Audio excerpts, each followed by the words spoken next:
Today we are covering what is QAnon and what is the Great Awakening. Hi, I'm Craig, and welcome to Justinformed Talk. For those of you who don't know, I start off every one of these episodes by saying thank you to every one of my subscribers. Without you guys, this channel just wouldn't work, so thank you to each and every one of you.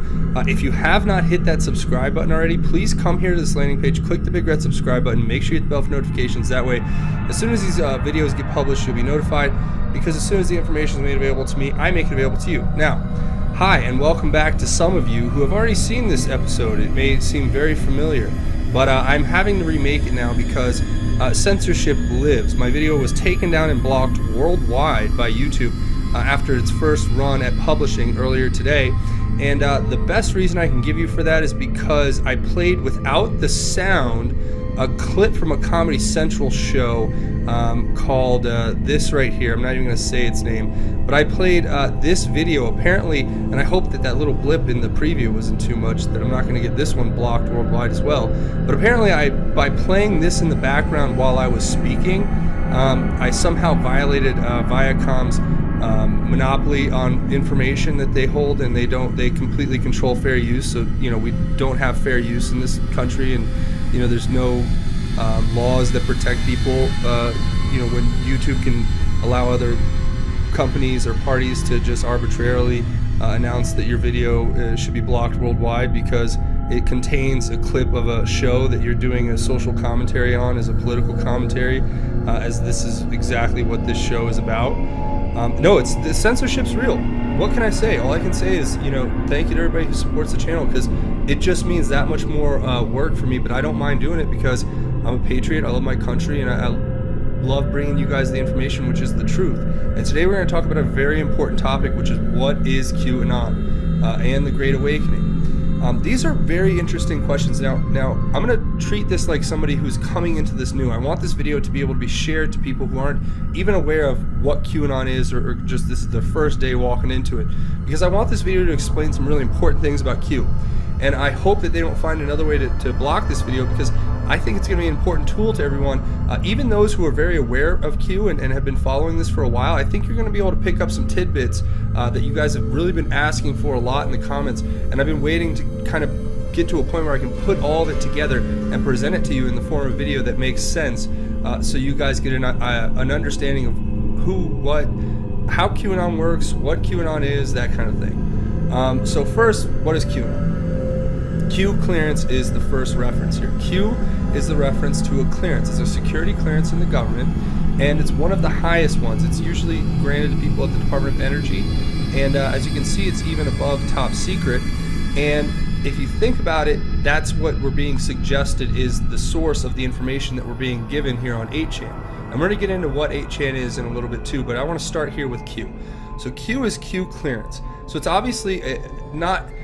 At first, most people thought Q was just one person, but we've come to realize over time that it's more likely that it's a group of people. And those people who are involved in the higher ranking parts of government, especially who we believe are those in the NSA that are white hats. And for those of you who don't know, a white hat is a reference to somebody who is working for good, and black hat is somebody who's working for evil. So maybe there's NSA white hats who are involved. There's been speculation that people around the Trump team are involved. Even Trump himself has been speculated to be involved in this. And we have proofs of Q that seem to be verified through Trump's Twitter account, President Trump's Twitter account. So there is a lot of evidence to say that whoever this is has a very high rank, has very high clearance, and is working very closely with people who are in the know. And some people who have been referenced quite often throughout this board are people like Admiral Rogers, who is the director of the NSA, and other high-ranking officials who may or may not be involved with the Q, but are certainly involved with trying to get the truth out there. Okay, so what truth are we talking about? Well, quite simply put, there are things out there going on when you look at what happened in DC with this Obama administration ordering the spying on Trump and his campaign, through the FBI, through the Clintons, through Comey and Lynch, and all the way down Yates, McCabe. The pyramid just is so vast, and there's so many facets. We have to take time to examine each and every one of these things, and that's what QAnon does. he takes something like this and breaks it down into what each one of these individuals is particularly guilty of in this conspiracy, this broader conspiracy against the American people, basically. So, and none of this information is verified, so don't take this as verified information. What it is it's given to us in a way that's able for us to understand. So here's an example of what the first post from QAnon was, and it all started on the 4chan boards around October of 2017, October 28th to be exact, where Q posts this message saying that basically Clinton HRC was going to be flagged and she's going to be indicted or going to be put in trial, and the Marines are going to come in and the National Guard is going to be deployed, and so on and so forth. So what you have to understand about Q is that things change. You never know what the true story is because it's meant to give us little bits and pieces, and he gives it to us. There is no classified information here. There is no top secret information that we're getting. What we're getting is statements and questions that are meant to draw a narrative so that we can follow and search and dig and put together research in order to figure out what is going on beneath the surface.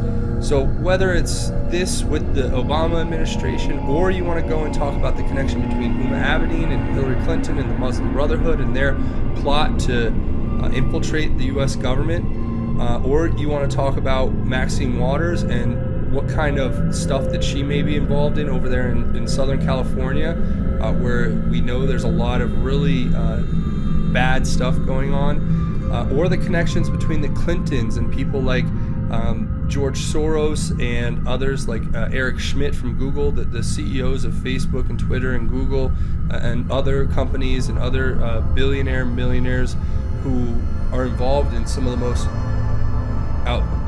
completely out of the realm of believability to a certain extent of what they're being accused of. Everything from your everyday white collar corruption, taking a bribe or something, all the way to alleged child sex exploitation and human trafficking, all the way down, into the lower levels, if you want to talk about, the real things that are being alleged as well, all the way down to child ritual sacrifice, some evil and sick things. And these are all allegations that there's nothing that's been proven yet beyond a reasonable doubt, but there is circumstantial evidence in the mountainfuls that we're sifting through, and that's a part of what Q is. Now, the anon part obviously means anonymous, for those of you who didn't know, and so it's a Q clearance person who is anonymous, or people who are a group who come to 8chan and post things. And you're saying, well, what is 8chan and what are they doing over there? Well, quite simply put, this is the 8chan Q Research catalog. And 8chan is a place that's just a bunch of internet forums, just a bunch of discussion forums, right? And in order to understand 8chan, you have to understand that this is basically, there's a set, there's a general outline that's like a programmable set of inputs you can do to create a thread on this website, right? And then you make that, and then other people work to make those threads and to keep them going. And then it's just, and everyone anonymously contributes to the source code, which is open, so you can read it and see, this is exactly what we're doing. We're making this and we're putting this up. And there's all types of different terminology and lingo that goes along with people who come here to make the thread boards and to do the research. So what is 8chan? Well, it's, like I said, it's just a bunch of forums. And if you come here to this catalog, you can go through and find everything you want to do on Q Research to talk about Q. You can see they've pinned these posts to the top, so these are the ones that they think are important to look at first. And I encourage you to come read through it. They have things talking about the authenticity of Q. They have things talking about how to archive websites, just important things you may need to know. And it goes all the way down to this, where we have the live research boards and so on and so forth, right? So when you come here, you would click whatever you want to go read whatever you want, but what Q usually does is somewhere on this board he will post. And what does that mean? Well, for instance, now I'm not going to scroll down because you never know. I want to give you a big warning, okay? that when you come to these websites, when you come to something like Q Research, just be forewarned. The content is not filtered